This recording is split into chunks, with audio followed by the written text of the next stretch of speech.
allowing dozens of products like coffee, bananas, and beef to be exempted from his sweeping tariffs. The move marks a notable reversal for Trump, who has repeatedly insisted tariffs are necessary to protect U.S. businesses and workers.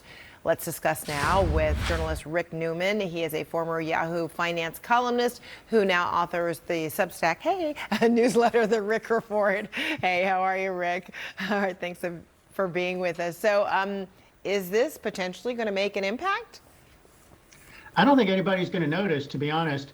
So just to underscore what you just said, Frederica, Trump is removing his own tariffs on what is about, I don't know, looks like a couple hundred products. You can find the whole list of products. I mean, Trump says he's focusing on stuff that you can't easily grow or produce in the United States. So it's coffee. That's important. Coffee's up 19% year over year. It's bananas, it's pineapples, it's mangoes, it's cinnamon, it's cumin, it's capers. So all he's doing is taking away the tax that he imposed on those products earlier this year. I don't think those products, or at this point, I don't even think groceries really are the main thing that is what people think of as the affordability problem. I mean, there's a lot of stuff that has been getting more expensive and going up in price by more than income. And Trump has not said much about a lot of that stuff yet.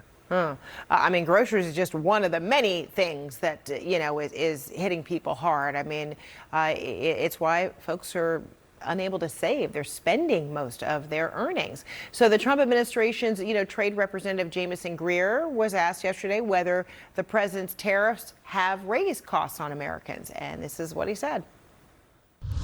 Depends what the importers do with the tariff. When you look at the overall price trend, it hasn't been because of tariff. It's been because of these other events going on and just supply and demand. What if you didn't have to answer your phone? What if when your customer texts you, they were texting your system? That's what House Call Pro does. Check this out. Get instant notifications. Is he right? That's careful parsing.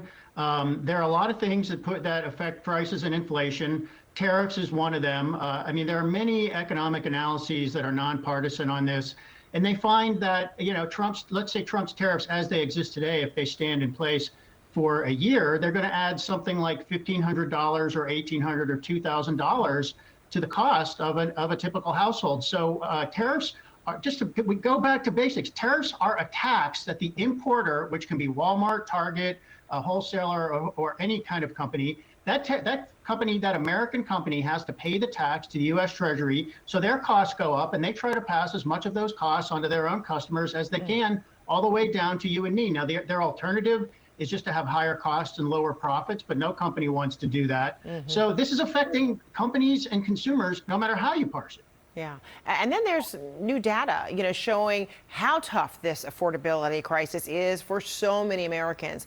An analysis by Bank of America released this week shows nearly a quarter of U.S. households are living paycheck to paycheck this year. They spend over 95% of their income on necessities like housing, gasoline, groceries, childcare, utilities. So is that startling to you? Yeah, no, I mean, it's worrisome for sure. But so we're calling it the affordability crisis in 2025. Much of this is not new. I mean, the tariffs are a new type of pressure, and Trump rolled those out at about exactly the wrong time. But this is wealth inequality and income inequality that we've been talking about for a long time. I mean, we've got a shareholder class in the United States, and we have a working class in the United States. And if you're lucky enough to own stocks and own a home, and you bought that home and you were able to refinance at 3% on a mortgage, then you're in good shape. But if you are trying to buy a new home, you're priced out. If you're living on a paycheck and you don't have financial assets, you don't feel like you're getting ahead. So these are long-term problems that seem to be intensifying, and Trump is now the one stuck having to deal with it. And so far, he's been very tone deaf to what is a really serious problem for millions of Americans. Yeah, seriously tough times for a lot of people. All right, Rick Newman, thank you so much.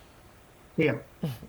Trump administration is scrambling to make good on a campaign promise that, by his own account, won him re-election: to bring prices down. One solution, reversing part of Trump's tariff policy. The president yesterday signed an executive order to retroactively lower tariffs on beef, tomatoes, coffee, and bananas. The agricultural items are now excluded from reciprocal tariffs, but not the tax entirely.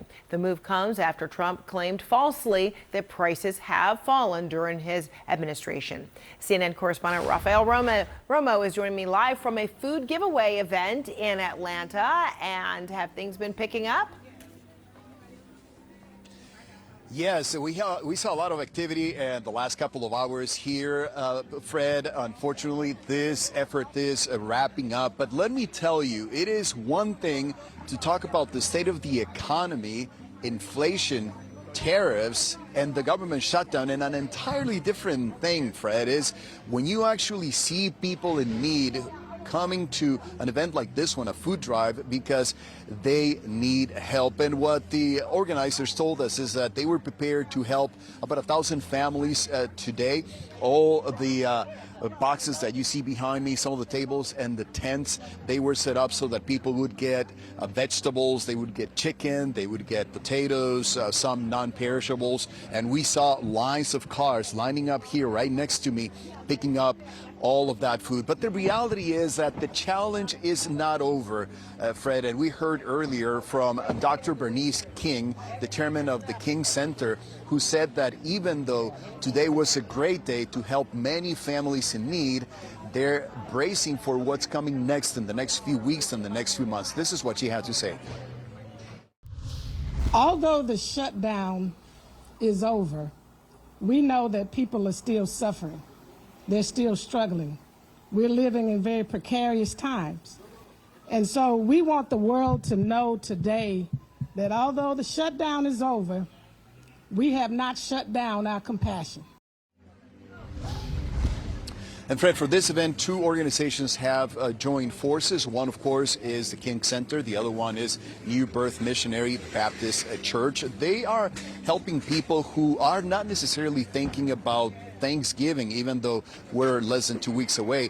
I earlier spoke with the beneficiary who told me that she didn't even know what she was going to put on her table tonight for dinner. This is what she had to say.